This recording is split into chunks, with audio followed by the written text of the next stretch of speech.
মানুষের ভেতর এবং বাহির কতটা আলাদা।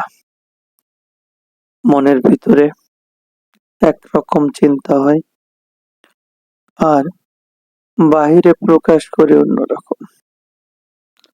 এই পৃথিবীতে কত রঙের মানুষ আছে।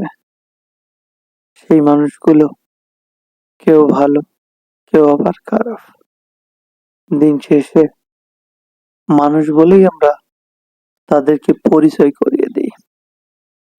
আসসালামু আলাইকুম, শুভ সকাল।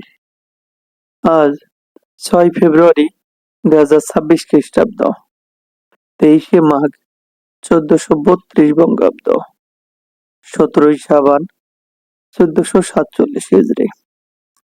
আজ রোজ শুক্রবার, জুম্মা মোবারক। আজ বছরের 37তম দিন। ঋতু পরিক্রমায় এখন চলছে শীতকাল।